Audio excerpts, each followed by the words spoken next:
The shuttle docked with a soft hiss, and Sergeant Taiho Kang stepped onto Orbital Station Helion 9 for the first time.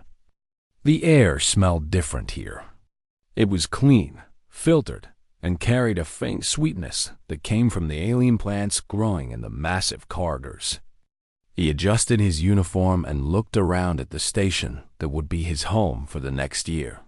The Galactic Military Academy was the most respected military school in known space. Species from across 100 star systems sent their best officers here to learn, to train, and to prove themselves. For thousands of years, the Academy had produced the finest military minds in the galaxy. And now, for the first time ever, humans had been invited. Taiho walked through the wide corridor, his boots making soft sounds against the smooth floor. Aliens of every shape and size moved around him. Some were tall and thin, with pale blue skin and too many eyes. Others were short and covered in thick scales. A few floated past on mechanical platforms, their bodies not built for walking. None of them paid much attention to the human in their midst. He found his way to the registration center, where a tall alien with 4 arms sat behind a curved desk. The alien was Aurelian, nearly 3 meters tall, with gray skin and a face that looked like it was carved from stone. 2 of his arms typed on a console, while the other 2 held documents. "Name and species," the Aurelian said, without looking up. "Sergeant Taiho Kang, human, Earth." The Aurelian finally looked at him. His eyes, small and black like polished stones, studied Taiho for a long moment. "Ah, the humans." He said the word like it tasted strange in his mouth. "You are the second one to arrive. Your quarters are in Section 7. Your classes begin tomorrow." Taiho took the identification card the Aurelian offered and nodded his thanks. As he turned to leave, he heard the Aurelian mutter something to a colleague in their own language. Taiho did not understand the words, but he understood the tone. It was the same tone people used when talking about children who had wandered into an adult conversation. Section 7 turned out to be on the far edge of the station, away from the main residential areas. The rooms were small but comfortable. When Taiho arrived, he found that his neighbor was already waiting for him in the hallway. Lieutenant Una Park stood with her arms crossed, a navy uniform perfectly pressed. She was a few years younger than Taiho, with sharp eyes and a sharper tongue. She had been selected from the human navy to represent their species alongside Taiho, who came from the Marines. "They put us in the worst section," Una said by way of greeting. "Far from everything. Small rooms. I checked the database. This is where they house the cleaning staff." Taiho shrugged. "It has a bed and a desk. I have had worse. That is not the point." Una fell into step beside him as he entered his room. "They do not respect us. They think we are nothing. Did you see how the registration officer looked at you?" "I saw. And you are not angry?" Taiho set his bag on the bed and began to unpack. "Being angry will not change anything. We are here to learn and to represent our species. We will do that. The rest does not matter." Una made a frustrated sound, but she did not argue further. She watched him unpack for a moment, then left to settle into her own room. The next morning, Taiho woke early and made his way to the Advanced Tactics building. The classroom was a large circular room with seats arranged in rising tiers around a central holographic display. When he entered, most of the seats were already filled with alien cadets. He found a seat near the back, next to Una, who had arrived before him. The other cadets glanced at them with curiosity, but no one spoke to them. Taiho counted representatives from at least 12 different species in the room. He recognized Relians, Sarati, and Keth from his briefing materials. The others were unfamiliar. A few minutes later, the instructor arrived. Instructor Vorak was Aurelian, even taller than the one at the registration desk. His forearms were thick with muscle, and his gray skin was marked with the scars of old battles. He moved to the center of the room and stood before the holographic display, his black eyes scanning the assembled cadets. "I am Instructor Varak," he said. His voice was deep and carried easily through the room. "This is the Advanced Siege Warfare course. You are here because your governments believe you are the best your species has to offer. Over the next year, I will determine if that is true." He paused, his gaze moving from face to face. When his eyes reached Taiho and Yuna, they lingered for a moment longer than necessary. "This year, we have 2 new additions. Humans," he said the word slowly, as if testing it. "For those who do not know, humans are a young species from a small planet called Earth. They achieved faster than light travel only 60 years ago. They have never fought an interstellar war. They have never faced a siege on a planetary scale." A few of the alien cadets made sounds that might have been laughter. A Sarati with green scales and yellow eyes turned to look at Taiho with open amusement. Vara continued. "The species in this room have been waging war among the stars for thousands of years. The Relians alone have conducted over 300 planetary sieges. The Sarati have developed chemical warfare techniques that can break a fortified position in days. The Keth have perfected swarm tactics that no static defense can withstand." He clasped 2 of his hands behind his back. "I tell you this not to discourage our human guests, but to give them context. This course is about the highest form of military art. It is about breaking walls that were built to last forever.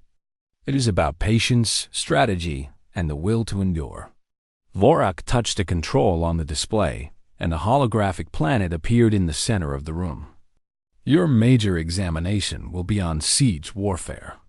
Each species representative will present their civilization's greatest contributions to the art of the siege. You will explain tactics, show historical examples, and demonstrate that your species understands what it means to take a fortified position." He looked directly at Taiho and Yuna. "The humans may, of course, observe and learn. We did not expect a species so young to have much to contribute to this subject." Yuna's hands tightened into fists. Taiho felt her tense beside him, ready to speak. He put a hand on her arm, a gentle warning. She glared at him but stayed silent. Varak dismissed the class a short time later.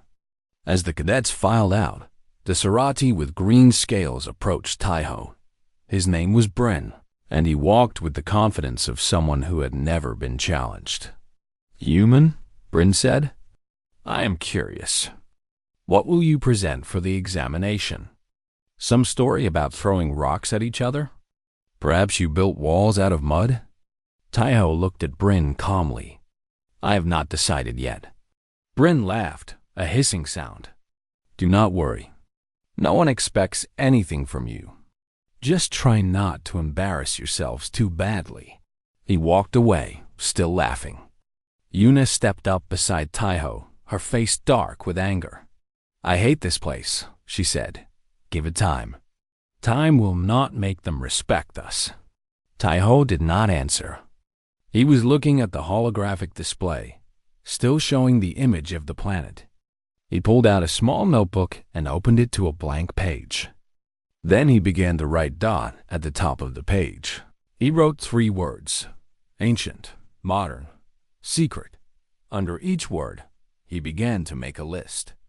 The list grew longer and longer, filling the page with names and dates and places. Yuna watched him write, her anger slowly turning to curiosity. "What are you doing?" she asked. Taiho did not look up. "Preparing." "Preparing what?" He finished writing and closed the notebook. When he looked at Yuna, there was something in his eyes that she had not seen before. It was not anger. It was not pride. It was something quieter and more dangerous. "A lesson," he said. "They think we are young. They think we know nothing about siege warfare. They are wrong." He tucked the notebook into his pocket and walked toward the exit. Yuna followed, her mind racing with questions she did not know how to ask. Behind them, the holographic planet continued to spin slowly in the empty classroom, waiting for the lessons that were to come. The weeks passed slowly at the Galactic Military Academy. Taiho and Yuna attended their classes, took their notes, and watched as one alien species after another presented their siege tactics to the class. Each presentation was meant to impress, and each one succeeded. The Relians went first. Instructor Varak allowed a senior Relian cadet named Torvax to take the center stage. The holographic display filled with images of massive warships hanging above burning planets. Torvax explained how the Relians had perfected orbital bombardment over 3,000 years of warfare. They could crack a planet's crust, boil its oceans, or simply burn away its atmosphere. No fortification could survive when the sky itself became a weapon. The class watched in respectful silence. When Torvax finished, the cadets applauded by tapping their desks or making sounds appropriate to their species. Vorak nodded with obvious pride. Next came the Sorati. Bryn walked to the display with the same arrogant confidence he always showed. His presentation focused on chemical and biological warfare.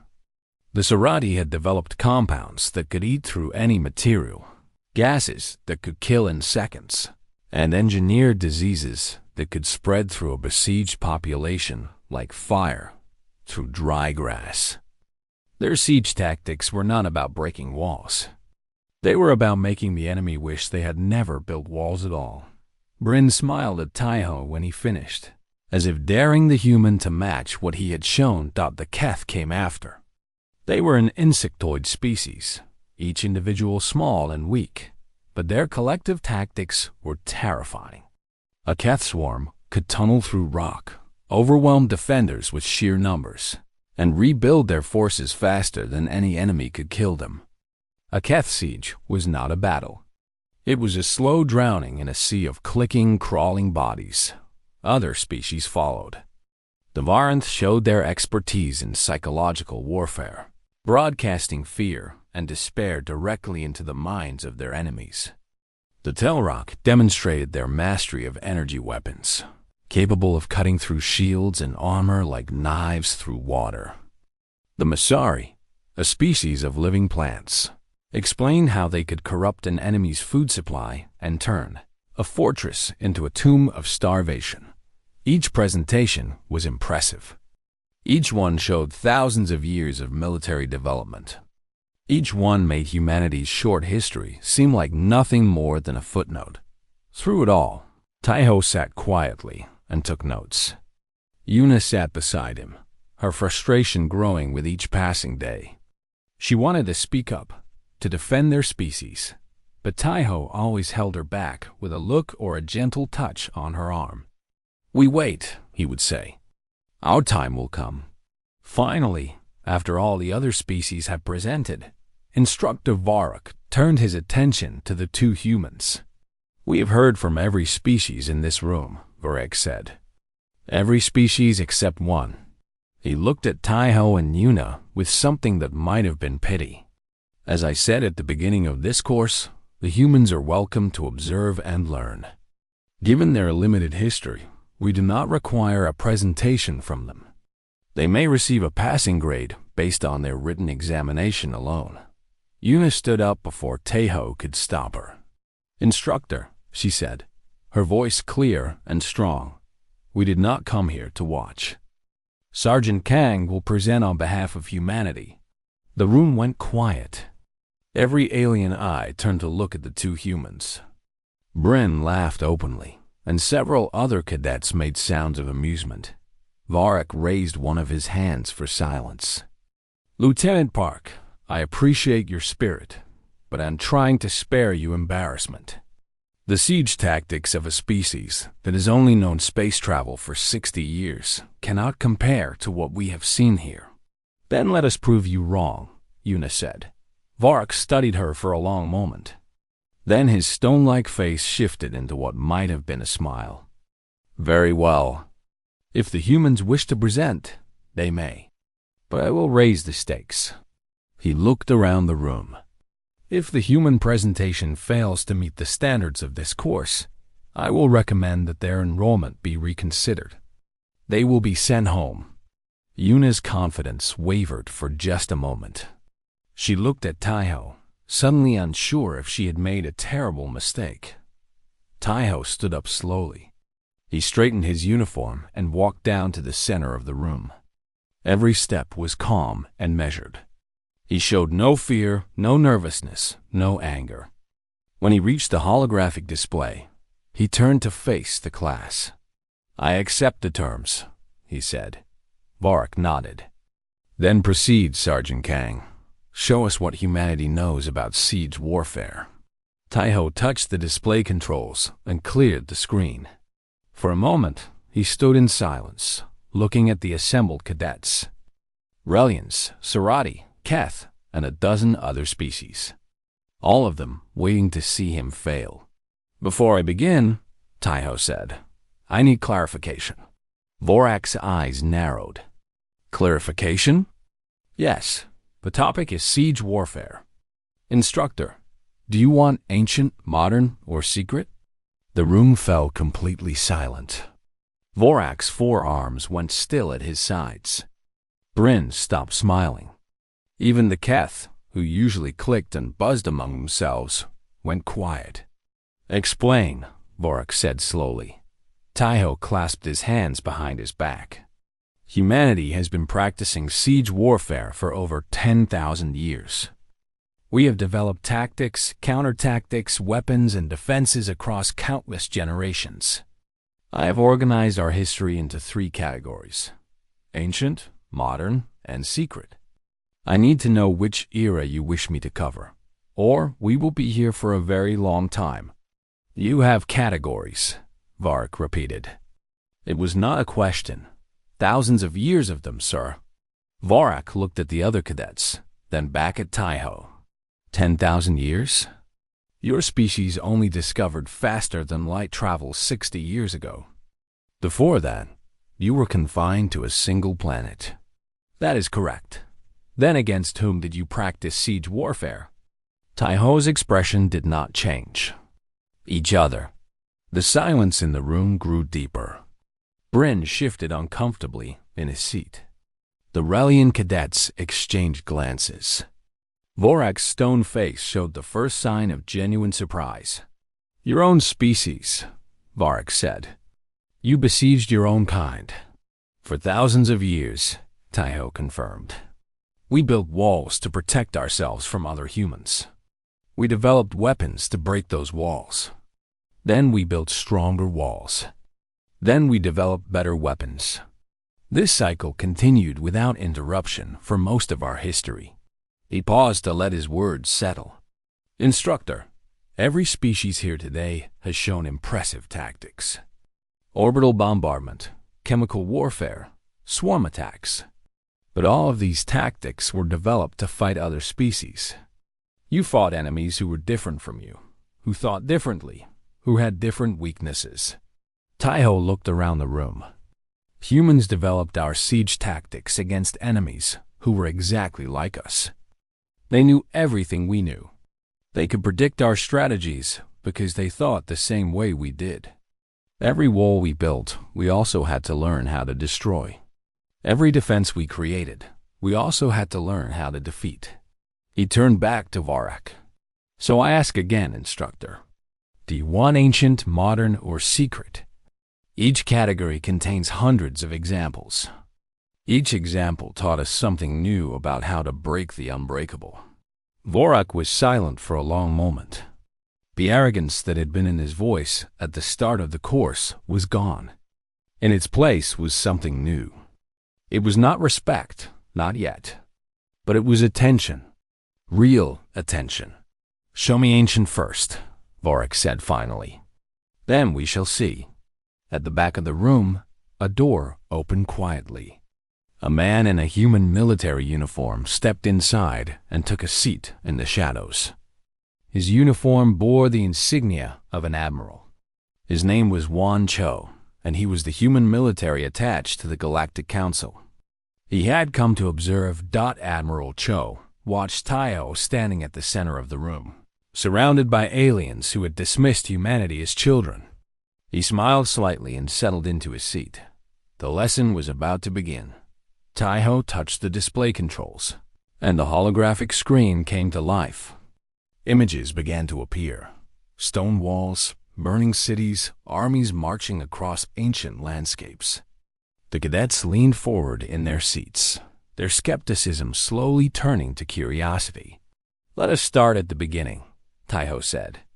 "Let me show you what humans learned about siege warfare before we ever dreamed of reaching the stars." Yuna sat back in her seat and allowed herself to breathe. She had taken a risk by speaking up, and she still did not know if it would pay off. But as she watched Taiho prepare his presentation, she saw something in his posture that she had not noticed before. He was not nervous. He was not trying to impress anyone. He was simply a soldier doing what soldiers do, teaching enemies to fear what they did not understand. The room waited, and Taiho began. Taiho touched the display, and the holographic screen filled with an image of a mountain fortress. The walls were made of stone, built on cliffs so steep that they seemed impossible to climb. Below the fortress, a vast army stretched across the desert floor like a sea of metal and flesh. "This is Masada," Taiho said. It was a fortress built on a plateau in a region called Judea, on Earth. The year was 73 AD by our calendar, about 2,000 years ago. The alien cadets studied the image. Bryn made a dismissive sound. "Stone walls," he said. "Primitive construction. A single Sarati acid compound could dissolve this in hours." Taiho nodded. "You are correct. The walls themselves are not impressive by your standards. But the siege lasted 3 years. The room went quiet. 3 years. Vorak repeated. To take a single fortress? The fortress was held by fewer than 1,000 defenders. The attacking army numbered 15,000. They had complete control of the surrounding area. They had unlimited supplies and reinforcements. The defenders had none of these things. Taiho paused. Yet the siege lasted 3 years. He changed the image to show the attacking army building a massive ramp up the side of the mountain. The attackers could not simply wait for the defenders to starve. The plateau had water cisterns and storerooms. So they built this ramp, stone by stone, day by day, until they could reach the walls. And then they won, Bryn said impatiently. Yes, they won. Taiho's voice was soft. But when they finally breached the walls, they found almost everyone inside dead. The defenders had chosen to die rather than surrender. Nearly 1,000 people, including women and children, died by their own hands rather than be captured. The room was silent. Even Bryn had nothing to say. The tactical lesson, Taiho continued, is that time and resources are weapons in a siege. The attackers spent 3 years and enormous effort to capture a fortress that gave them almost nothing of value. The defenders held out long enough to become a symbol, a story that their people would remember for thousands of years. He looked at Vorak. When you besiege humans, you must consider whether the victory is worth the cost. We are very good at making sieges expensive. Vorak's stone face was unreadable, but he gestured for Taiho to continue. The next image showed vast grasslands and burning cities.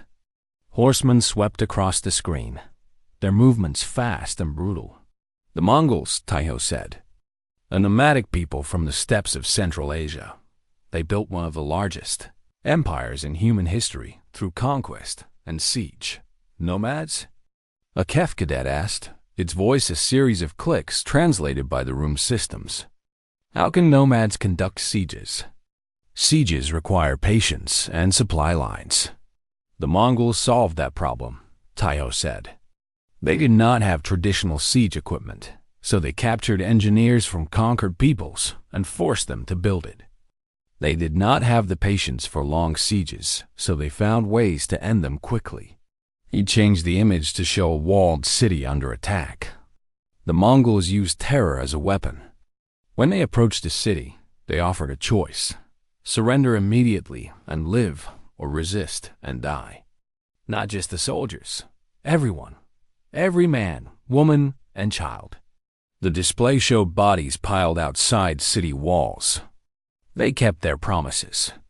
Cities that surrendered were spared. Cities that resisted were destroyed completely. Word spread faster than their armies could travel. Soon, cities would surrender at the sight of Mongol banners. Bryn shifted in his seat. Psychological warfare. We use similar tactics. You use technology to broadcast fear into minds, Taiho said. The Mongols used nothing but reputation and demonstrated violence. They had no technology, only will.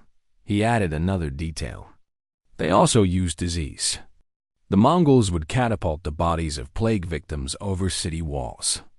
The defenders would become infected, and the disease would spread through the population. A siege that might take months could be won in weeks. Biological weapons, Vorak said quietly. 2,000 years ago. Longer than that, Taiho said. We have been poisoning each other's wells and spreading disease since before we could write. The Mongols simply organized it. The next image showed a different scene. 2 sets of walls surrounding a hilltop fortress with armies trapped between them. Alesia, Taiho said. The year was 52 BC, over 2,000 years ago. A general named Julius Caesar besieged a fortress held by a people called the Gauls. He traced the lines of the walls on the display. The Gauls had sent for reinforcements. A massive relief army was coming to break the siege.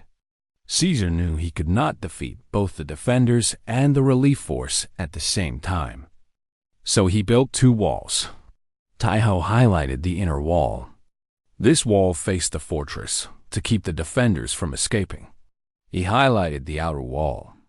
This wall faced outward to stop the relief army from reaching the fortress. He besieged himself, a Varanth cadet said with surprise. Exactly. Caesar put his army between 2 enemy forces and built walls in both directions. When the relief army arrived, they attacked the outer wall while the defenders attacked the inner wall. Caesar's army fought on 2 fronts at once. The result? Vorak asked. Victory. Complete victory. The defenders surrendered, the relief army scattered, and Caesar conquered all of Gaul. Taiho looked around the room. The lesson is that siege warfare is not always about breaking walls. Sometimes it is about building them. Caesar understood that defense and offense are 2 sides of the same coin. He used both at the same time. The final ancient image appeared on the screen. Massive walls surrounded a great city, and ships filled a narrow strait of water. Strange tubes mounted on the walls spat fire at attackers. Constantinople, Taiho said. One of the greatest fortified cities in human history. It stood for over 1,000 years, surviving siege after siege. The walls were so strong that no army could break them by force alone. He showed images of the walls in detail. Multiple layers of stone, towers placed to provide overlapping fields of fire, moats filled with water. Every siege tactic known to humans at that time had been tried against these walls.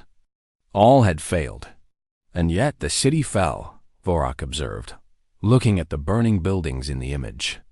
In 1453, Taiho confirmed. The walls had stood for 1,000 years. But technology changed faster than walls could adapt. He showed the weapon that had broken Constantinople, massive cannons, larger than anything the defenders had ever seen. The Ottoman Empire brought new weapons called bombards. They fired stone balls weighing half a ton. The walls that had stopped every army in history crumbled in weeks. Taiho turned to face the class directly. This is the most important lesson from ancient human siege warfare. No wall lasts forever. No defense is unbreakable. Given enough time, humans will always find a way through. We adapt. We innovate. We never stop looking for weaknesses. He paused. And remember, we developed all of these tactics against ourselves. Every wall that fell was a human wall. Every city that burned was a human city. We know how to break defenses because we know how to build them. Bryn raised a clawed hand. These are impressive stories, he said, and for the first time his voice carried no mockery. But they are stories of primitive warfare. Stone walls and metal swords. What did they have to do with modern conflict? Taiho smiled slightly. It was not a warm smile. The Keth's warm tactics. How old are they? Bryn looked confused by the question. They have been refined for thousands of years. And the core principle? Overwhelm the enemy with numbers, attack from all directions, never give them time to rest. That has always been the way of the Keth. Taiho nodded. The Mongols used the same tactic. Human generals used it before them. We called it different names in different languages, but the idea is the same. Break your enemy's ability to respond by attacking everywhere at once. He turned to the Relian cadets. Orbital bombardment. Destroy the enemy's ability to fight by destroying everything. The Romans did this to cities that resisted them. They called it making a desert and calling it peace. He pointed at the Varanth. Psychological warfare. Making the enemy afraid to fight before the battle begins. Every human army in history has used this. Flags, war drums, battle cries, terrible reputations. The tools change, but the principle remains. Taiho stepped back from the display. Your species have fought wars for thousands of years, and you have developed powerful tactics. But so have we. The only difference is that you fought other species, while we fought ourselves. You learned warfare by meeting new enemies. We learned it by studying our own hearts. Vorak stood slowly. His forearms were folded across his chest, and his black eyes studied Taiho with new interest. You said you have 3 categories, Vorak said. Ancient, modern, and secret. If this is ancient, I am curious what modern means to your species. Taiho glanced toward the back of the room, where Admiral Cho sat in the shadows. The Admiral gave a small nod. Modern means the last 200 years, Taiho said. It means the era when humans stopped fighting with swords and started fighting with machines. It means total war, industrial killing, and sieges that broke not just walls, but entire nations. He looked at Vorak steadily. Do you want to continue? Vorak's stone face showed what might have been respect for the first time since the course began. Yes, he said. Show me what humans learned when they turned machines against each other. Taiho touched the display, and the ancient images faded away. The holographic display changed, and the stone walls of ancient fortresses disappeared. In their place appeared a ruined city stretching to the horizon. Buildings had been reduced to hollow shells. Snow covered the rubble, and bodies lay frozen in the streets. The image was so detailed that some cadets leaned back in their seats, as if trying to escape from what they saw. Leningrad, Taiho said. A human city on a landmass called Europe. The siege began in 1941 and lasted 872 days. Nearly 900 days of constant warfare. 900 days, Vorak repeated. For one city? One city? The attacking army surrounded it completely. No food could enter. No supplies could reach the defenders. The attackers did not need to break the walls. They simply waited for everyone inside to die. Taiho changed the image to show crowds of starving people, their faces hollow, their bodies thin as bones. Over 1 million civilians died during the siege. Most of them died from hunger, not weapons. They ate anything they could find. Leather, paper, glue. When those ran out, some ate things that humans should never speak of. The room was absolutely silent. Even the Keth had stopped their constant clicking. And the city did not surrender, Taiho continued. Factories kept producing weapons. Workers collapsed at their machines and died where they stood, but production never stopped. Soldiers fought on empty stomachs, too weak to run, but strong enough to pull a trigger. He let the image linger for a moment before changing it. The attackers eventually failed. After nearly 3 years, the defenders broke the siege and pushed them back. A city of starving ghosts defeated one of the most powerful armies on Earth. Bryn spoke quietly, his usual arrogance completely gone. Why? Why would they endure such suffering rather than surrender? Because surrender meant destruction, Taiho said. The attackers planned to erase the city and its people completely. The defenders knew this, so they chose starvation over extinction. He moved to the next image, another ruined city, this one on fire. Stalingrad. A different city, a different siege, the same war. This battle lasted 6 months. The fighting was so close and so brutal that soldiers fought room by room, floor by floor, sometimes hand to hand with knives and shovels. The display showed soldiers moving through burning buildings, their faces blackened with smoke and blood. At the start of the siege, the attackers controlled 90% of the city. They thought victory was certain, but the defenders held the last 10% and refused to die. The defenders counterattacked during winter, Taiho continued. They surrounded the attackers and cut off their supplies. The hunters became the hunted. The army that had conquered half of Europe was trapped in a frozen city with no food, no fuel, and no hope. How many died? Vorak asked. Nearly 2 million.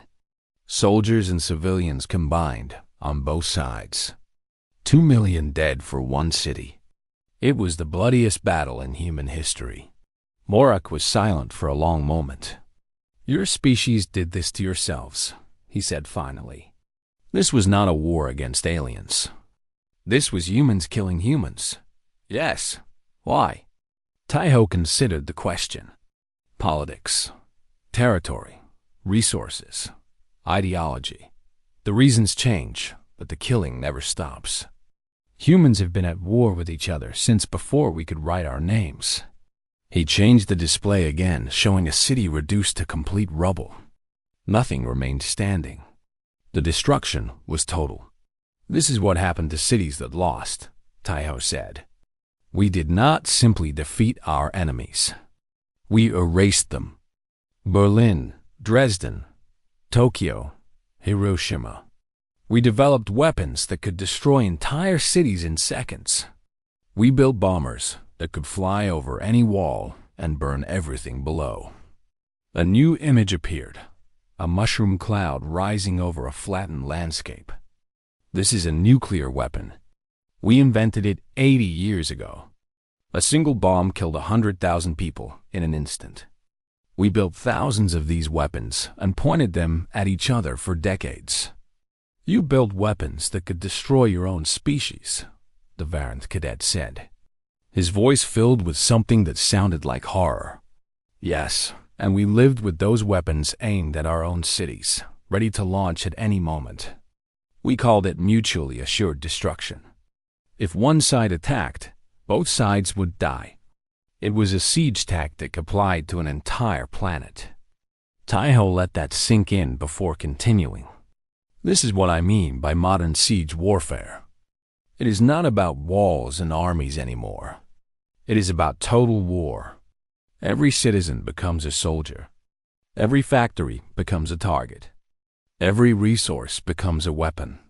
We learn to mobilize entire nations for war. And we learn to destroy entire nations in return. He showed images of more recent conflicts, cities in ruins, refugee camps stretching for miles, soldiers fighting in urban landscapes. These tactics continued into the 21st and 22nd centuries. Urban warfare became our specialty. We learned to fight in cities, using buildings as fortresses and sewers as trenches. The display shifted to show something new, a domed colony on a barren red landscape. Mars Colony 7, Taiho said. The first human siege in space. The alien cadets leaned forward. This was something they had not expected. 130 years ago, humans had established colonies on Mars. A conflict arose between the colonists and the corporations that controlled them. The colonists declared independence. The corporations sent a fleet to force them to surrender. Taiho showed images of ships in orbit, raining fire down on the dome below. The colony was besieged for 2 years. The corporations controlled space. They could destroy the colony any time they wanted. But the colonists had something valuable inside the dome, something the corporations needed intact. So instead of destroying them, the corporations tried to starve them out. 2 years in a sealed dome, Yuna said from her seat. No resupply, no reinforcements, surrounded by enemies with complete control of orbital space. The colonists recycled everything, Taiho continued. Water, air, even waste. They grew food under artificial lights. They rationed every calorie, every drop of water, every breath of air. People died of malnutrition and disease, but they did not surrender.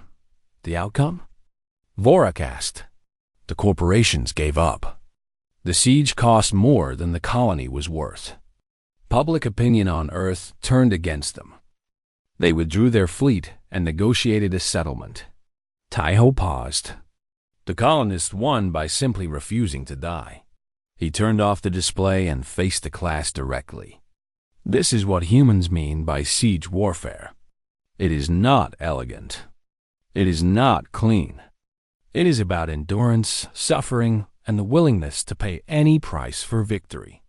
We do not fight sieges to win quickly. We fight them to outlast our enemies. Bryn spoke up, his voice quiet. You keep saying that you fought these wars against yourselves. But you have been part of the galactic community for 60 years now. Surely you have changed. Taiho looked at him steadily. Have we? You have allies now. You have seen that there are other species, other ways of thinking. You do not need to fight each other anymore. Taiho did not answer immediately. He glanced toward the back of the room, where Admiral Cho sat watching. The Admiral's expression was unreadable. That brings us to the third category, Taiho said quietly. The secret one. Vorak straightened in his seat. You mentioned that earlier. Ancient tactics, modern tactics, and secret tactics. What could you possibly have kept secret from the rest of the galaxy? Taiho was silent for a moment. The weight of what he was about to say hung in the air like a held breath. When humans made first contact 60 years ago, he said slowly, we were happy. We thought we had found friends among the stars. We thought the universe would be peaceful. He looked around the room at the alien faces watching him. But we are not a trusting species. We have been betrayed too many times by our own kind. So while we smiled and signed treaties and joined your councils, we also prepared. Prepared for what? Bryn asked.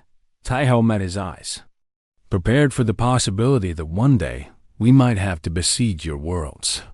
The room went completely still. No one moved. No one spoke. The secret category, Taiho continued, is what humanity developed after first contact. It contained siege doctrines designed specifically for alien civilizations. Tactics created to break defenses we had never seen, on worlds we had never visited, against species we had just met. Vorak rose from his seat. His forearms hung at his sides, and his stone face showed the first real emotion Taiho had seen from him: uncertainty. You developed war plans against us, Vorak said. Against all of us. We developed contingencies, Taiho corrected. Because that is what humans do. We hope for peace, but we prepare for war. Always. At the back of the room, Admiral Cho stood up. Every eye in the classroom turned to him as he walked slowly toward the front. His footsteps echoed in the silence. Sergeant Kang speaks truthfully, Admiral Cho said. I am Admiral Wan Cho, human military attached to the Galactic Council. I have authorized the partial declassification of certain materials for this presentation. He stopped beside Taiho and looked at the assembled cadets. What you are about to see is a deterrent demonstration. We show you this not because we wish to fight, but because we wish you to understand what fighting us would mean. He nodded to Taiho. Continue. Sergeant. Taiho turned back to the display and activated it once more. The screen flickered, and new images began to appear. Images that would change how every species in that room thought about humanity forever. The display came to life with images that made the alien cadets shift uncomfortably in their seats. Diagrams of alien worlds appeared, marked with red lines and strategic symbols. Data scrolled alongside each image, showing atmospheric composition, population centers, and defensive weaknesses. After first contact, Taiho said, human military planners began studying every species we encountered. We analyzed your biologies, your technologies, your cultures, and your weaknesses. We created siege doctrines for each of you. He highlighted a planet with a thick, oxygen-rich atmosphere. For oxygen-dependent species, like the Relians, we developed atmospheric corruption protocols. Seeding agents can be introduced into your atmosphere that would slowly convert oxygen into compounds your lungs cannot process. A siege of your homeworld would not require a single soldier to land on the surface. We would simply change the air you breathe. Vorak's four hands tightened into fists, but he said nothing. Taiho moved to another planet, this one with lighter gravity. For low-gravity species like the Varanth, we designed gravity manipulation sieges. Small devices planted in orbit can increase local gravity by small amounts. Not enough to notice at first, but over weeks, the increased strain would exhaust your populations. Your elderly would die first, then your children. Your soldiers would become too tired to fight. We would win without firing a shot. The Varanth cadet made a sound of distress but could not look away from the screen. For the Sarati, Taiho continued, turning to face Bryn directly, we studied your chemical warfare compounds and developed counters. More importantly, we created biological agents tailored to your specific physiology. Your scales would provide no protection. Your resistance to toxins would mean nothing. The diseases we designed would spread through your population in days. Bryn's green scales had turned pale. He tried to speak but could not find words. For the Keth, Taiho said, we analyzed your swarm behavior and found the weakness you do not speak of. Your queens. Every Keth swarm depends on their queens for coordination.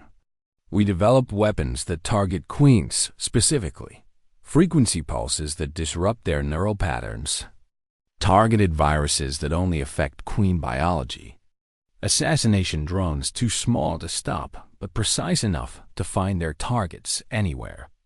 The Keth cadets began clicking rapidly among themselves. Their distress obvious, even without translation. Admiral Cho stepped forward. What Sergeant Kang is showing you is real. These plans exist. They have been tested in simulations. They are ready to be deployed if necessary. He paused. We do not want to use them. We hope we never have to. But they exist because humanity learned a long time ago that hope is not a strategy. Taiho changed the display one more time. This image showed Earth, the small blue planet that was humanity's home. But the image was different from the beautiful pictures usually shown in diplomatic presentations. This Earth was covered in defensive installations, orbital platforms, and weapon systems. This is Fortress Earth, Taiho said. Our contingency for being besieged ourselves. He began to explain the diagram. If Earth is ever attacked, our response would begin with decentralization. Our government, military command, and industrial capacity would scatter into thousands of hidden locations. Underground bunkers, orbital stations, asteroid bases. There would be no single target to destroy, no capital to capture, no leader to kill. He highlighted the weapons platforms in orbit. Our defenses are designed in layers. Any attacking fleet would have to fight through multiple defensive lines, each one capable of causing massive casualties. And if those defenses fail, we have prepared for that too. The display showed evacuation routes, hidden colonies, and sleeper ships drifting in the darkness between stars. The Ember Doctrine, Taiho said quietly. Our final contingency. If Earth falls, if our defenses are broken, if our species faces extinction, we have prepared a response. Admiral Cho spoke. Sleeper ships have been launched over the past 50 years. They carry human colonists in suspended animation, drifting through space on unpowered trajectories. They are invisible to sensors, following no course that can be predicted. They will drift for decades, even centuries, before reaching their destinations. And what are their destinations? Vorak asked. Your worlds, Taiho said. Every species that might threaten us has sleeper ships heading toward their territory.